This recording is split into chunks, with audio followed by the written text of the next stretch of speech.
എല്ലാ ആയുർവേദ ഡോക്ടർമാരും നന്നായി പഠിക്കുന്നുണ്ട്, നന്നായി കാര്യങ്ങൾ ചെയ്യുന്നുണ്ട്, അവരുടെ ഗ്രാജുവേഷൻ ഒക്കെ വളരെ നല്ല രീതിയിൽ കൊണ്ടുപോകുന്നുണ്ട്. പക്ഷേ അവർ പ്രാക്ടീസ് ചെയ്യാനായിട്ട് വരുമ്പോഴത്തേക്കും, അല്ലെങ്കിൽ അവരുടെ ഒരു ഹൗസ് സർജൻസി ഒക്കെ കഴിഞ്ഞ് പുറത്തേക്ക് വരുമ്പോഴത്തേക്കും ഭയങ്കരമായിട്ട് കൺഫ്യൂസ്ഡ് ആണ്. എന്താണ് ചെയ്യേണ്ടത്, എങ്ങനെയാണ് പ്രാക്ടീസ് തുടങ്ങേണ്ടത് എന്നുള്ള കാര്യത്തെക്കുറിച്ചിട്ടാണ് ഭയങ്കരമായിട്ട് കൺഫ്യൂസ്ഡ് ആവുന്നത്. അപ്പോൾ ആ ഒരു വിഷയത്തെ കുറിച്ചിട്ടാണ് നമ്മുടെ ഇന്നത്തെ ഒരു വീഡിയോ. അപ്പോൾ എങ്ങനെയാണ് നമുക്ക് ഈ പറയുന്ന പേടിയെ, ഭയത്തിനെ നമുക്ക് ഓവർകം ചെയ്യാം എന്നുള്ളതാണ് വളരെ ലളിതമായിട്ട് ഇന്ന് മനസ്സിലാക്കുക. നമുക്ക് ഈ ഇമ്പോസ്റ്റർ സിൻഡ്രോം എന്നാണ് പറയുക. അതിനെ ബേസിക് ആയിട്ട് നമുക്ക് ഇതിനെ ഒരു മൂന്നായിട്ട് തിരിക്കാം. അപ്പോൾ ആദ്യമേ എന്താണ് ഈ ഇമ്പോസ്റ്റർ സിൻഡ്രോം എന്നൊന്ന് നമുക്ക് മനസ്സിലാക്കാം. ഇമ്പോസ്റ്റർ സിൻഡ്രോം എന്ന് വെച്ച് കഴിഞ്ഞാൽ, ക്ലിനിക്കൊക്കെ തുടങ്ങുമ്പോൾ സക്സസിനെ, ഓക്കെ ഞാൻ ഈ ഒരു ക്ലിനിക്ക് തുടങ്ങി, അത് സക്സസ് ആവുമോ, അല്ലെങ്കിൽ എനിക്ക് അതിനുള്ള ഒരു ദൈവാധീനം ഉണ്ടാവുമോ എന്നൊക്കെയുള്ള ഒരു പേടി. അതായത് നമ്മുടെ എല്ലാത്തിന്റെയും വിധിയെയാണ് നമ്മൾ തീരുമാനിക്കുന്നത്. നമ്മൾ സ്റ്റാർട്ട് ചെയ്യുന്നു, അല്ലെങ്കിൽ ഞാൻ തുടങ്ങിയ സാധനം സക്സസ് ആവുമോ ഇല്ല എന്നുള്ള ഒരു മുൻവിധി നമ്മൾ അതിനകത്ത് കൊണ്ടുവരുന്നുണ്ട്. അപ്പൊ ആ മുൻവിധിയെ കൂടുതലും ദൈവാധീനവുമായിട്ട് കണക്ട് ചെയ്തിട്ടാണ് നമ്മൾ അതിനെ, ആ ഒരു ഇമ്പോസ്റ്റർ സിൻഡ്രോമിനെ നമ്മൾ വിലയിരുത്തേണ്ടത്. അപ്പൊ ഇവിടെ രണ്ടാമത് വരുന്നത് ഇൻകോമ്പിറ്റൻസ് ആണ്. അതായത് താരതമ്യേന മറ്റുള്ള ആളുകളുമായിട്ട് നമ്മൾ സ്വയം കമ്പയർ ചെയ്ത് കളയും. അപ്പോൾ ശരിക്കും പറഞ്ഞു കഴിഞ്ഞാല് തൊട്ടടുത്തൊരു ഒരു ഹോസ്പിറ്റലിൽ അല്ലെങ്കിൽ വേറൊരു ഡോക്ടറൊക്കെ ഉണ്ടെങ്കിൽ ആ ഡോക്ടറുമായിട്ട് നമ്മൾ നമ്മളെ വല്ലാണ്ട് കമ്പയർ ചെയ്യും. അവർ ചെയ്യുന്ന പോലെ നന്നായിട്ട് കൊടുക്കാൻ പറ്റുമോ, അല്ലെങ്കിൽ അവിടെ ഒരുപാട് നല്ല പേഷ്യൻസ് വരുന്നുണ്ട്, നമുക്ക് പേഷ്യൻസ് വരുമോ, പേഷ്യൻസ് ഇല്ലെങ്കിലോ എന്നുള്ള കാര്യത്തെക്കുറിച്ച് നമ്മൾ വല്ലാണ്ട് ഓവറായിട്ടിട്ട് ചിന്തിച്ചു കളയും. അപ്പോൾ ഇത് പൊതുവെ രണ്ടാമതൊരു കാറ്റഗറിയിലാണ് വരിക. ഇവര് സ്വാഭാവികമായിട്ടും ഈ ഒരു കൺഫ്യൂഷൻ ഉണ്ടാകുന്നതിന്റെ ഒരു പ്രധാന കാരണം, എങ്ങനെയാണ് നമ്മൾ ശരിക്കും പറഞ്ഞു കഴിഞ്ഞാൽ നമ്മൾ കോളേജിൽ നന്നായിട്ട് തിയറി പഠിക്കുന്നുണ്ട്. പ്രാക്ടിക്കലി ഇപ്പൊ കേരളത്തിന് പുറത്തേക്കൊക്കെ നോക്കുകയാണെന്നുണ്ടെങ്കിൽ അവിടെ അലോപ്പതി എക്സ്പോഷേഴ്സ് വളരെ കൂടുതലായിരിക്കും, കേരളത്തിനകത്ത് ആയുർവേദിക് എക്സ്പോഷേഴ്സ് കൂടുതലായിരിക്കും. ഇപ്പൊ മരുന്നുകളുടെ പേര് പറയുന്നുള്ളൂ, അലോപ്പതിക് മരുന്നിന്റെ പേര് പറയുന്നതിന് പോലും നമുക്കുള്ള ബുദ്ധിമുട്ടുകളുണ്ട്, മനസ്സിലാക്കുന്നതിനുള്ള ബുദ്ധിമുട്ടുകളുണ്ട്, പേഷ്യന്റിനെ കാണുന്നതിന്റെ ബുദ്ധിമുട്ടുകളുണ്ട്. അപ്പോൾ ആയുർവേദത്തിലേക്ക് വരുമ്പോൾ കൂടുതൽ ക്ലിനിക്കലി, നമ്മൾ തിയററ്റിക്കലി നന്നായിട്ട് അറിയാം, ക്ലിനിക്കലി നമ്മൾ വളരെ കുറവ് എക്സ്പോസ്ഡ് ആണെന്നുണ്ടെങ്കിൽ എങ്ങനെയാണ്, ഏത് മരുന്നാണ് പ്രിസ്ക്രൈബ് ചെയ്യേണ്ടത്, അല്ലെങ്കിൽ ഇത് അവർക്ക് എങ്ങനെയാണ് വർക്ക് ചെയ്യുന്നത് ഉള്ള കാര്യത്തെക്കുറിച്ച് ഭയങ്കരമായ ഡൗട്ട് നമുക്കുണ്ടായിരിക്കും. അപ്പോൾ ആ ഒരു ഡൗട്ടാണ് നമ്മളെ കൂടുതലായിട്ട് പേടിയായിട്ട് നമുക്ക് ക്ലിനിക്ക് തുടങ്ങാനുള്ള ഒരു ബുദ്ധിമുട്ടിലേക്ക് എത്തിക്കുന്നത്. എനിക്ക് ആവശ്യത്തിനുള്ള നോളജ് ഉണ്ടോ എന്നുള്ള സെൽഫ് ഡൗട്ടാണ്. പക്ഷേ ഇതൊരു MBBS ഡോക്ടർക്ക് ഉണ്ടാവുന്നില്ല എന്നാണ്. UG കഴിഞ്ഞത് അവരുടെ ഒരു പ്രശ്നം, ഹയർ സ്റ്റഡീസ് പോയാലേ പേഷ്യൻസിനെ നോക്കാൻ പറ്റുന്നുള്ള ഒരു സെൽഫ് ബിലീഫാണ്. കാരണം അത്രയും വ്യത്യാസമുണ്ട് നമുക്ക് നമ്മുടെ ഒരു സ്റ്റഡീസും നമ്മുടെ കോളേജ് ലെവൽ പഠനത്തിനും നമ്മുടെ ഒരു ക്ലിനിക്കൽ ലെവൽ എക്സ്പോഷറിനുമുള്ള വ്യത്യാസം വളരെ കൂടുതലാണ്. രണ്ടാമത്തത്, നമ്മൾ പഠിച്ചിട്ടുണ്ട്, പക്ഷെ എൻ്റെ ഈ പഠനം മതി ഒരു പേഷ്യന്റിനെ നോക്കാനെന്നുള്ള ഒരു ഡൗട്ടാണ്. സ്വാഭാവികമാണ്, കാരണം ക്ലിനിക്കലി എക്സ്പോസ്ഡ് അല്ല എന്നുണ്ടെങ്കിൽ, അല്ലെങ്കിൽ നമ്മുടെ ഹൗസ് സർജൻസി പീരീഡിൽ പേഷ്യൻസിനെ ഒന്നും കണ്ടിട്ടില്ല എന്നുണ്ടെങ്കിൽ ഇതൊരു വളരെ ഒരു നോർമൽ ആയിട്ടുള്ള ഒരു ചോദ്യമാണ്. ഇതിനകത്തൊക്കെ ഈ ഈ കാരണങ്ങളാണ് ശരിക്കും പറഞ്ഞു കഴിഞ്ഞാൽ എന്താ പറയുക, നമുക്ക് ക്ലിനിക്ക് തുടങ്ങാനുള്ള ഒരു പേടിപ്പിക്കുന്ന കാര്യം. ഇനി നമുക്കൊരു ക്ലിനിക്കൽ കോൺഫിഡൻസ് കിട്ടണമെന്നുണ്ടെങ്കിൽ മൂന്ന് കാര്യങ്ങളാണ് നമ്മൾ ശരിക്കും പറഞ്ഞു കഴിഞ്ഞാൽ കൊണ്ടുവരേണ്ടത്. ഒന്ന്, നല്ല എക്സ്പെർട്ടൈസ് ആവുന്നുള്ള ഒരു മൈൻഡ് സെറ്റ് നമുക്കുണ്ടാവണം, നമുക്കൊരു മനോഭാവം വേണം. ഡേ വണ്ണിന് നമ്മൾ ആദ്യത്തെ പേഷ്യന്റ്, നമ്മൾ ഹൗസ് സർജൻസിയിൽ നിൽക്കുമ്പോൾ എങ്ങനെയായിരുന്നു, നമുക്ക് സീനിയർ ആയിട്ട് ഒരു ഡോക്ടർ ഉണ്ട്, അല്ലെങ്കിൽ കേസ് പഠിക്കുന്നുണ്ട്, കാര്യങ്ങളുണ്ട്. അപ്പൊ അന്നില്ലാത്ത ഒരു പേടി ഇപ്പൊ നമുക്കുണ്ട്. കാരണം നമ്മുടെ മുമ്പിലേക്ക് വരുന്ന പേഷ്യൻസിനെ അവർക്ക് അസുഖം മാറിയില്ലെങ്കിലും, അല്ലെങ്കിൽ അവരെ നോക്കാൻ പാകത്തിന് ഞാൻ എക്സ്പേർട്ട് അല്ല എന്നുള്ള ഒരു മനോഭാവമുണ്ട്. സോ ഫസ്റ്റ് വൺ എന്ന് പറയുന്നത് കൾട്ടിവേറ്റ് ഇനഫ് ഗുഡ് എക്സ്പെർട്ടൈസ് എന്നുള്ള മൈൻഡ് സെറ്റ് ആണ്. നിങ്ങളുടെ മുമ്പിൽ ഏത് കേസ് വന്നാലും നോക്കും, എല്ലാം അറിഞ്ഞിട്ടല്ല നമ്മൾ അവരെ നോക്കട്ടെ.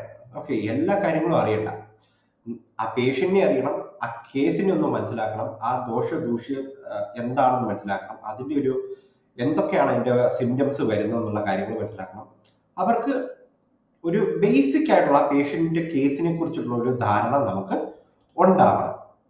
ഇനി അതിനകത്തേക്ക് ഏതൊക്കെ തരത്തിലുള്ള, ഇപ്പം മൂന്ന് കാര്യങ്ങളാണ് വരിക. നമുക്ക് ഏതൊക്കെ മരുന്നുകളാണ് കൊടുക്കേണ്ടത്, എന്തൊക്കെ പ്രാക്ടീസ് ആണ് അവർക്ക് കൊടുക്കേണ്ടത്, നമ്മുടെ ഉള്ളിലുള്ള ഡീപ്പ് ഫിയറിനെ മാറ്റാൻ എന്തൊക്കെ കാര്യങ്ങളാണ് ചെയ്യേണ്ടത്.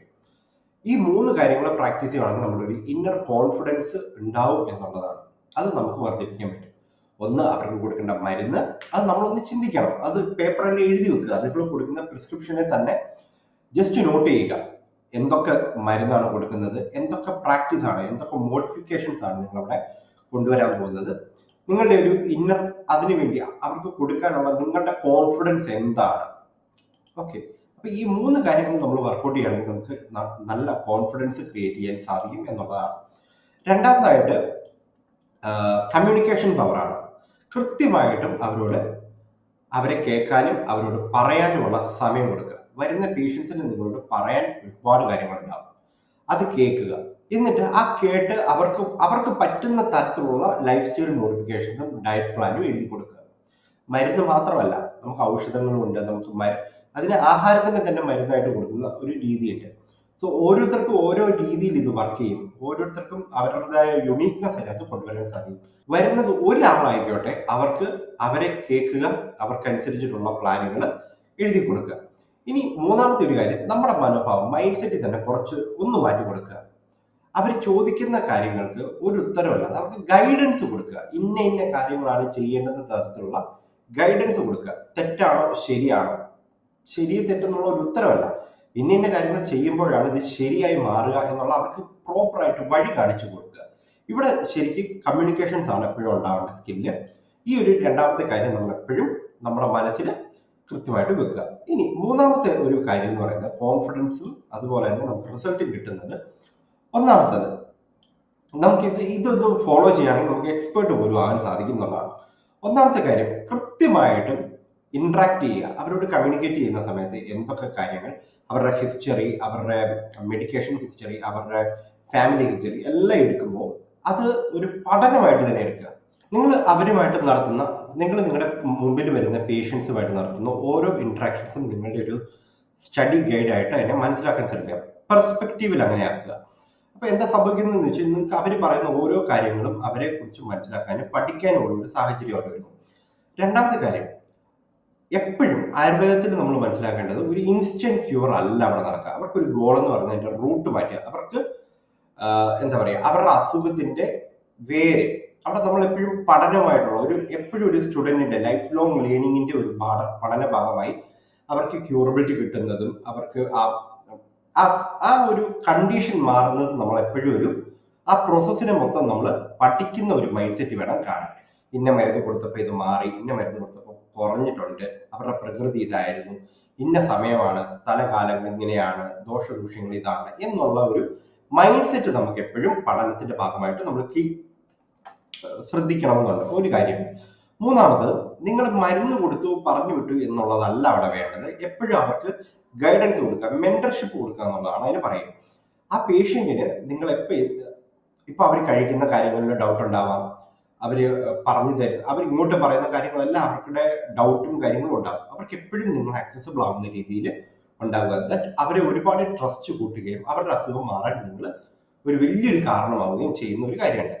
ഇനി മൂന്നാമത്തെ ഇതായിട്ട്, തിയറിയും പ്രാക്ടീസുമായിട്ടുള്ള ഒരു വ്യത്യാസം.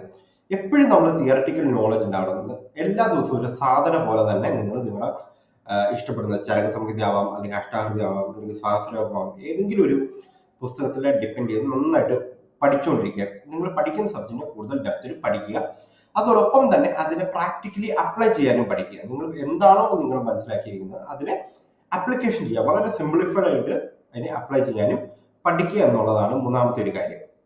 അപ്പൊ ഇങ്ങനെ ചെയ്യുമ്പോൾ അതിനൊരു സിംഗിൾ കേസ് സ്റ്റഡി ആയിട്ടുള്ള അപ്രോച്ചിൽ എടുക്കുമ്പോൾ, നമ്മൾ ഒരു സെമിനാറിനും വെബിനാറിനും ഒക്കെ പ്രിപ്പയർ ചെയ്തില്ലേ, അങ്ങനെ ഒരു കാര്യത്തിനെ അപ്രോച്ച് ചെയ്യുമ്പോൾ ആ ഒരു കേസുമായിട്ട് പഠിക്കുമ്പോൾ നിങ്ങൾ കൂടുതൽ ആ ഒരു വിഷയത്തിനെ കൂടുതൽ ഇൻഡെപ്തിൽ പഠിക്കാനും മനസ്സിലാക്കാനും സാധിക്കും. അതുമായി ബന്ധപ്പെടുന്ന കേസുകൾ നിങ്ങളിലേക്ക് എത്തുമ്പോൾ നിങ്ങൾ ഓട്ടോമാറ്റിക്കലി ഈ ഇമ്പോസ്റ്റർ സിൻഡ്രോം മാറും. ഒരു സ്പെഷ്യലിസ്റ്റ് ആവാനുള്ള സാധ്യതകൾ അവിടെ വളരെ വളരെ കൂടുതലാണ്. ഓട്ടോമാറ്റിക്കലി ഡേ 1ലും ഡേ 10ലും ഡേ 100ലും ഉണ്ടാകുന്ന മാറ്റത്തിനൊന്നും ശ്രദ്ധിച്ചാൽ നിങ്ങൾക്ക് ആ രീതിയിൽ ഉള്ള ഗ്രാഫ് മാറുന്നുണ്ടാവും. നിങ്ങളുടെ ആദ്യത്തെ ദിവസവും 100ാമത്തെ ദിവസം നിങ്ങൾ ആ പഴയ ആളായിരിക്കില്ല. You can become an expert on that. So ഇനി മൂന്നാമത്തെ ഒരു കാര്യം ശ്രദ്ധിക്കേണ്ടത്, എപ്പോഴും നമ്മുടെ ഒരു മനോഭാവം, ഞാൻ ആദ്യം നമ്മളൊരു രണ്ടാമത്തെ കാര്യത്തിൽ പറഞ്ഞിരുന്നത് അതേ കാര്യമാണ്, നമ്മുടെ മനോഭാവമാണ് ഇവിടെ എല്ലാം. ഓക്കെ, ഇവിടെ മനസ്സിലാക്കേണ്ടത് ആയുർവേദം എന്ന് പറയുന്നത് കഴിഞ്ഞ ഇത്രയും കൊല്ലം എക്സിസ്റ്റ് ചെയ്തിട്ടുണ്ടെങ്കിൽ ഇറ്റ്സ് എ എക്സ്പെരിമെന്റൽ മെഡിസിൻ, കാലാനുഗതമായി മാറുന്ന മരുന്നാണ്. അതിന്റെ ആപ്ലിക്കേഷൻസ് മാറുന്നുണ്ട്. ഒരു 10 അല്ലെങ്കിൽ ഒരു 50 കൊല്ലം കൊടുത്ത സാഹചര്യമോ ക്ലൈമറ്റോ അല്ല ഇന്നുള്ളത്. സോ ഇന്നും അതിന്റെ ആപ്ലിക്കേഷൻ തിയറി ലെവൽ ഇച്ചിരി ഹൈ ആണ്. അപ്പോൾ അത് എല്ലാവർക്കും അഫോർഡബിൾ ആവുന്നതല്ല. സോ നമ്മൾ മനസ്സിലാക്കേണ്ടത് Ayurveda is not just a medicine, it's a experimental case, experimental medicine ആണ്. എല്ലാ കാലത്തിനനുസരിച്ചും വർക്ക് ചെയ്യുന്ന തിയറിയിലാണ് അത് ഫൗണ്ടേഷൻ ഉണ്ടായിരിക്കുന്നത്. ആയുർവേദം പറയുന്നത് ഒരിക്കലും ഒരു മരുന്നെടുത്ത് കാണിച്ചിട്ട് ഇത് ലാബിൽ ടെസ്റ്റ് ചെയ്തെടുക്കുന്ന കൂട്ടല്ല. വാതപിത്ത കഫം നമുക്ക് കണ്ണാല് കാണിച്ചു കൊടുക്കാൻ പറ്റുന്നതല്ല. സോ അതൊരു ജേർണിയാണ്, ആ ലൈഫ് ലോങ് ആയിട്ടുള്ള ഒരു എക്സ്പെരിമെന്റൽ ജേർണിയാണ്. അപ്പോൾ അതൊരു മെഡിസിൻ അല്ലാതെ ഒരു ലൈഫ് സ്റ്റൈൽ മെഡിസിനെ പോലെ അപ്രോച്ച് ചെയ്യുക. എപ്പോഴും ആ അപ്രോച്ചിന് ഭയങ്കരമായിട്ടുള്ള റിസൾട്ടുകൾ കിട്ടും. This is what to be understand. നിങ്ങളുടെ മുമ്പിലേക്ക് വരുന്ന ഓരോ പേഷ്യന്റിനും അത് അപ്ലൈ ചെയ്ത് നോക്കുക. അവിടെ പെർഫെക്ഷൻ എന്നുള്ളതല്ല, പ്രസൻസ് കൊടുക്കുക, അവിടെ ഒരു ഗോൾ വെക്കുക, അവർക്ക് എന്താണോ കണ്ടീഷൻ ആ കണ്ടീഷനിൽ നിന്ന് മാറ്റം വരുത്തുക, ആ ദോഷങ്ങളെ ബാലൻസ് ചെയ്യുക എന്നുള്ളത് മാത്രം ചെയ്താൽ മതി, അവിടെ റിസൾട്ട് കിട്ടും. ആൻഡ് മോർ തിങ്, ഓരോ പേഷ്യന്റിൽ നിന്നും കൂടുതൽ പഠിക്കാനായിട്ട് മനസ്സിലാക്കുക, പഠിക്കാനായിട്ട് ശ്രമിക്കുക. ഓരോ പേഷ്യന്റിൽ നിന്നും നിങ്ങൾക്ക് കൂടുതൽ നോളജ് കിട്ടും. അവരുടെ ഫീഡ്ബാക്കുകൾ നിങ്ങൾ പഠനമാക്കുക. ഓക്കെ, അപ്പൊ ഈ 3 കാര്യങ്ങൾ ചെയ്യുവാണെന്നുണ്ടെങ്കിൽ നമുക്ക് എന്താ പറയാ, മറ്റുള്ളവരെ കമ്പയർ ചെയ്യാതെ ഒരു ക്ലിനിക്കൽ കോൺഫിഡൻസ് ഒക്കെ ഉണ്ടാക്കാൻ നമുക്ക് പറ്റും. ആയുർവേദവുമായി ബന്ധപ്പെട്ട ഡിജിറ്റൽ മാർക്കറ്റിംഗ്, അതിന്റെ ബിസിനസ് എസ്റ്റാബ്ലിഷ്മെന്റ്, ക്ലിനിക്കൽ സെറ്റപ്പ്, ആയുർവേദം മാത്രം സംസാരിക്കുന്ന ഒരു വാട്സപ്പ് കമ്മ്യൂണിറ്റി ഞാൻ ക്രിയേറ്റ് ചെയ്തിട്ടുണ്ട്. അതിന്റെ ലിങ്ക് ഞാൻ ഈ വീഡിയോയുടെ, നിങ്ങൾ ഈ വീഡിയോ യൂട്യൂബിലാണ് കാണുന്നതെങ്കിൽ അതിന്റെ ലിങ്ക് ഡിസ്ക്രിപ്ഷനിൽ ഞാൻ കൊടുക്കാം. നിങ്ങൾക്ക് താല്പര്യമുള്ള ആളുകൾക്ക് അതിൽ ജോയിൻ ചെയ്യാവുന്നതാണ്.